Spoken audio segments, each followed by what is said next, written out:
আসসালামু আলাইকুম। আজকে আমি আপনাদের সাথে শেয়ার করব লাউ চিংড়ির রেসিপি। একদমই অল্প মশলায় খুবই সিম্পলভাবে আজকের এই রেসিপিটি আপনাদের সাথে শেয়ার করার চেষ্টা করেছি। আশা করছি আপনাদের কাছে খুবই ভালো লাগবে। যদি ভালো লাগে তাহলে একটি লাইক দিয়ে আমার পুরো ভিডিও জুড়ে থাকবেন প্লিজ। আজকের লাউ চিংড়ি রান্না করার জন্য এখানে আমি নিয়েছি ছোট সাইজের একটি লাউ। আর দেখুন আমার লাউটা অনেকটাই কচি, আর এই কচি টাইপের লাউ রান্না করলে খেতে কিন্তু ভীষণ ভালো লাগে। এবার লাউটাকে আমি একটি ছুরির সাহায্যে কেটে নিচ্ছি। আপনারা চাইলে বটির সাহায্যেও কেটে নিতে পারেন। আমি যে সাইজে রান্না করব সেই সাইজ অনুযায়ী কেটে নিচ্ছি। আপনারা আপনাদের সাইজ মতো কেটে নিতে পারেন। অফ ক্যামেরায় পুরো লাউটাকে আমি কেটে নিয়েছি। দেখুন আমি কিভাবে কেটে নিয়েছি। লাউটাকে আমি কেটে খুব ভালো করে ধুয়ে পরিষ্কার করে নিয়েছি।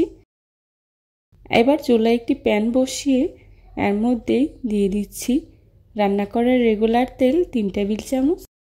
তেলটা হালকা গরম হয়ে আসলেই দিয়ে দিচ্ছি পেঁয়াজ কুচি, বড় সাইজের একটি। পেঁয়াজটাকে আমি হালকা ভেজে নিয়েছি। পেঁয়াজটা কিছুটা নরম হয়ে আসলেই এর মধ্যেই দিয়ে দিচ্ছি 250 গ্রামের মতো চিংড়ি মাছ। এখানে আমি গুঁড়া চিংড়িটা ব্যবহার করেছি। আপনারা চাইলে বড় চিংড়ি মাছ দিয়েও লাউ চিংড়িটা রান্না করে নিতে পারবেন। চিংড়ি মাছগুলোকে আমি পেঁয়াজের সাথে খুব ভালো করে ভেজে নিয়েছি। এবার এর মধ্যেই দিয়ে দিচ্ছি 1 চা চামচ লাল মরিচের গুঁড়া, 1/2 চা চামচ হলুদের গুঁড়া, আর দিয়ে দিচ্ছি লবণ 1 চা চামচ। এবার মশলাটাকে কষানোর জন্য দিয়ে দিচ্ছি পানি 1/2 কাপ।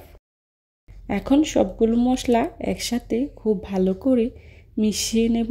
মেশানো হয়ে গেলে বেশ কিছুক্ষণ সময় নিয়ে মশলাটাকে আমি কষিয়ে নেব। মশলাটা কষানো হয়ে গেলে এর মধ্যেই দিয়ে দিচ্ছি আগে থেকে কেটে ধুয়ে রাখা লাউগুলো দিয়ে মশলার সাথে খুব ভালো করে নেড়ে মিশিয়ে নেব। মেশানো হয়ে গেলে ঢাকনা দিয়ে ঢেকে 5 মিনিটের মতো রান্না করে নেব। ফিরে এলাম 5 মিনিট পর। দেখুন লাউটা অনেকটাই সিদ্ধ হয়ে এসেছে। এখন এর মধ্যেই দিয়ে দিচ্ছি কাঁচামরিচ কয়েকটি, আর দিয়ে দিচ্ছি বড় সাইজের টমেটো 2টি। লাউ রান্নাতে অবশ্যই টমেটোটা ব্যবহার করার চেষ্টা করবেন, এতে করে লাউয়ের স্বাদ দ্বিগুণ বেড়ে যায়। লাউ রান্না করতে খুব একটা বেশি সময় লাগে না, অল্প সময়ে লাউটা রান্না করে নেওয়া যায়। দেখুন আমার লাউটা প্রায় রান্না করে নেওয়া হয়ে গিয়েছে। এই পর্যায়ে দিয়ে দিচ্ছি ধনিয়া পাতা কুচি। লাউ রান্নাতে ধনিয়া পাতা কুচির পরিমাণটা একটু বেশি ব্যবহার করতে হয়, এতে করে লাউয়ের তরকারিটা খেতে খুবই ভালো লাগে। এখন নেড়ে খুব ভালো করে মিশিয়ে নেব। ধনিয়া পাতা কুচি দিয়ে 2 থেকে 3 মিনিটের মতো রান্না করে চুলা থেকে নামিয়ে নেব। লাউ রান্নাতে আমি কিন্তু কোনো প্রকার এক্সট্রা পানি ব্যবহার করিনি।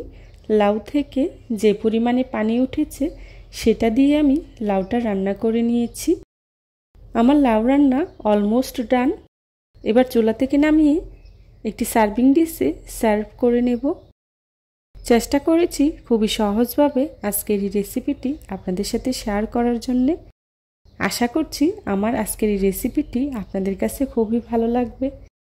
যদি ভালো লাগে তাহলে অবশ্যই লাইক, কমেন্ট, শেয়ার এবং সাবস্ক্রাইব করে পাশে থাকা বেল আইকনটি অন করে দিবেন, যাতে করে আমি ভিডিও ছাড়ার সাথে সাথেই আপনাদের কাছে নোটিফিকেশন পৌঁছে যায়। আপনাদের একটি লাইক এবং একটি কমেন্টস আমাকে নতুন নতুন কন্টেন্ট তৈরি করতে অনেক উৎসাহিত করে। আমার পরবর্তী রেসিপি দেখার আমন্ত্রণ জানিয়ে আজকের মতো এখানেই বিদায় নিচ্ছি। সবাই ভালো থাকবেন, সুস্থ থাকবেন। আল্লাহ হাফেজ। আসসালামু আলাইকুম।